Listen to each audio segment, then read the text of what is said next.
Yeah. Hello, everyone, and welcome to the KongaCast, where we discuss all things video games, especially relating to Nintendo.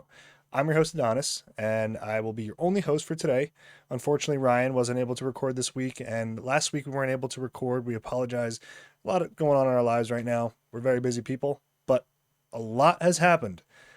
Quite a bit. And I wanted to talk about a few things, at least briefly. So I'll just get right into it. First things first, EA is in the news. Not for good reasons, of course. No shock there. EA has canceled the Titanfall 3 project along with laying off 300 people. Maybe more. We don't know. This comes from various news sources. EA has been known to be very frugal with their labor spending, it seems.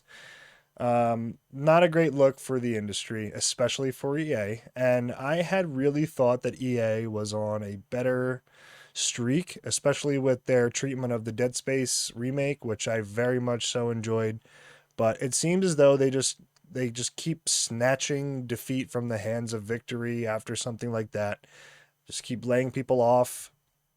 And Titanfall, a very much so beloved series. Titanfall 2 was a very, very good game. Probably one of the best instances of a first-person shooter and like mech combat style game. And a lot of people absolutely loved it, myself included. And this would have been huge. This would have been absolutely massive if they released Titanfall 3 that was really good, single player with multiplayer aspects. This could have been an absolute win for EA. And of course, once again, they've snatched defeat from the hands of victory, and while on top of that, they also fired 300 people. This goes back to what we talked about many times, right? Overspending in the video game industry. We didn't ask for these, these gross, enormous spending figures when making video games. It just seems as though that the spending has gone absolutely off the rails, and now companies are unable to afford it. And but the way they get around it is just by laying people off. And after they, probably hired way more people than they needed to work on the game, or they can't even really finish the game in this case, and they just end up laying people off. And like, this sucks. Like, there's no other way around it. Like, this is a terrible look. And this isn't the first time this has happened. They've done this multiple times. They have to be running out of people over there at this point. This is just absolutely ridiculous. And they released a message. I'm not even going to read it because I know they don't actually care. You can feel free to check it out. It's on all social media platforms from Respawn. It's sad. This is sad. And Titanfall is functionally dead. I don't know if it's 100% dead. It could be in kind of like IP hell, frozen in time. We don't know. This sucks. EA, you suck. Do better. Next in the news, also not too great. Something that we expected though. Xbox has officially announced that they are going to be increasing the prices of their games and their consoles, and quite substantially. Xbox games are now going to be priced at $80 USD, and that will be the MSRP. Yeah, we knew this was going to happen. But I thought it'd be Sony first, to be totally honest with you. Sony has increased the prices of some things, but not on this level yet. So Xbox is already struggling in terms of game sales, especially in hardware sales. And the hardware sales, I actually have them up right here. Xbox Series S, the 512 gigabyte version, went from $300, $299.99. Up to $380. That's an $80 price increase. Pretty substantial. Then we have the Series S, 1 terabyte, originally $350, now $430. So at the very least, an $80 price jump for most of these consoles. This is a really big jump. And they're already struggling to sell consoles behind PlayStation and Nintendo to begin with. I wonder how they thought this was a good idea when that was already happening. Not sure what they're thinking on that front. The Xbox Series X 2 terabyte Galaxy Special Edition, I don't even know what that is, went from $600 to $730, so even bigger price jump. And all their peripherals, I believe, are also going up in price as well, like the Xbox Elite Wireless Controller Series 2 Core. You don't even know what these are, to be honest with you. Went from $140 to $150. Functionally, most things that Xbox is selling are going up in price. This does not feel like a good, for one, it doesn't feel like a good time to be doing this, especially for Xbox with how their sales have been going. And two, because we're right off the heels of what Nintendo did, and everybody's still up in arms about this. Like, they're still upset. I can't imagine that they expected there to be any sort of accepting response from the community. I don't know. This also sucks. Like, super. And Xbox to me was already doing some great goodwill work with the community by allowing their games on other platforms, no console exclusives, doing that, which was all very consumer friendly. And then they just go and drop this and immediately nuke all of that goodwill. Like, what are they thinking? I don't know. This is frustrating. I'm not an Xbox guy, but now I'm really not an Xbox guy. I'm not going to be playing anything after Doom: The Dark Ages. Let me just clarify. I am totally going to be playing that. But after that, that's when my embargo begins. Or I guess my protest in Xbox. Yeah, this sucks. Xbox, do better. Okay, bad news out of the way. Good news time. Finally, right? And this is a really good one. We talked about this before. The Oblivion remaster has arrived. And now we know it's amazing. It's great. It's exactly what everyone wanted. Can you believe it that they actually listened to us?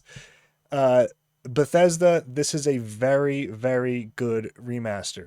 So it is functionally a ground up remaster for all of the visuals. Everything is totally modern, but most of the gameplay systems, including fun little glitches and I guess exploits, are left in. And voice acting has been completely, as far as I know, completely untouched. So they maintained the soul of Oblivion while making it a more modern and enjoyable product for people who maybe never played it, like myself. I've never played Oblivion before. I played Skyrim for thousands of hours, but I never played Oblivion. And this feels like a really great time to be jumping in. I imagine a lot of people feel the same way. So it is currently priced at $50 USD. Probably the last game of all time to be priced, at least AAA level game, to be released at $50. But yeah, this is, currently very positive on Steam. Great reviews on all of the major outlets. Everybody is just marveling at how good it looks and how much it preserves that original soul, that jankiness that everyone loves about these kinds of games. This is just great. Like, this, we needed this right now, man. With all the negative things going on in the video game industry, I really do think that, and especially for Bethesda has had a very rough go of it with the release of Starfield and even, with Fallout 76 and the weirdness around Elder Scrolls 6, which we don't know anything about ever since the trailer came out, 6-8 years ago or something like that. So they really needed this win. And I think they earned it. This is great. And not only did they earn it, they did something else a little nice for the community as well. So I believe we mentioned it on the show before, that Bethesda, or sorry, not Bethesda, the Skyrim community was functionally remaking Oblivion in the Skyrim engine. The team is called, or the project is called Skyblivion, and Bethesda actually contacted the dev team for Skyblivion and gave them a free copy, which that's just so nice of them. I was very much so taken aback. In a world, in a market like the current one we are in, you don't see nice things happening like that from the big company down to the little guys. That is just a gesture of goodwill, good faith that the video game market the world really needs right now. So good on you, Bethesda. This game looks great. I'm going to be checking it out at some point. Maybe when it goes on sale, Steam. I know you're going to do that at some point. But this really does look great. And Bethesda, thank you for doing something so nice for us at a time where we really need it. You know, the Fallout show was also really good. So Bethesda is really starting to the gears are grinding again. It seems as though that they're getting back to their strong suit, which is their original IPs, you know, with Elder Scrolls and well, I guess Fallout is a TV show. It's not really a video game, but who knows? We could see something new on that front as well. So yeah, that's the news this week. I wanted to keep it brief because it's not necessarily a discussionary episode. Me just being me. Hello. Um, Wanted to cover these things though because it's real bad, and we got some big news coming next week. We will be returning. Um, so yeah, we apologize for the scheduling issues. Obviously, just bear with us. We'll be back. Don't you worry. Next week we got a huge topic. I will not spoil it. You probably already know what it is though. If you're watching this, it already happened. But we're going to be talking about that next week. So don't think I've forgotten. It's time to talk about what I've been playing this week. So, a few things, because I've been a total loser. Going to work, working out, coming home, and doing absolutely nothing else other than those things. So, first of all, I've been playing Monster Hunter Wilds. No shock there. I have been having the time of my life, as I was last week before, and the week before that, and the week before that. The game is just an absolute 10 out of 10. I love that game with all of my heart, and I have been playing it right now. I'm going for all Gold Crown Apex Predators. So what a Gold Crown is just the largest monster. So the largest size a monster can spawn as. If you kill it or capture it, you get a crown. So I have a Gold Crown right now. Gold Crown. Technically, this isn't an Apex Predator, but the flagship monster in, oh my god, what's his name? Not Zioshia. Oh my god, what is the name of this monster? Arkveld, that was it. I have a Gold Crown Arkveld, and I don't have any of the other Apex Predators. I still need Uthuna and the other tentacle octopus one. I need that one, and I think that's it. Oh, also Jindahad. I need a Gold Crown Jindahad. The Arch-Tempered Ray Dow fight was just released as an event quest, and I soloed him like 5 times because I'm the best of the best. I am the monster hunter, the hunter of monsters. Whole lot of fun, very difficult fight, which is something that we needed. The game has been very easy up to this point, so that's been a total blast getting the new Gamma armor set, which is really, really strong. I love it. It's having so much fun. Also, been playing a game I haven't talked about much, Doom Eternal. That was actually on my backlog, Ryan, which I gave you as like, hey, you can give me one of these games to finish this month. Well, you told me to finish Baldur's Gate 3, and I ended up playing Doom Eternal instead because I saw it and I really wanted to play it. Doom Dark Ages is also coming in my own defense, so I beat that game, and man, what a rush! What a rush! That game makes you feel like a fighter jet. Like I think the one of the directors for Doom literally mentioned that they wanted you to feel like a fighter pilot, a fighter jet in Doom Eternal, and they nailed that, man. I beat the game, the actual like story of the main story of the game.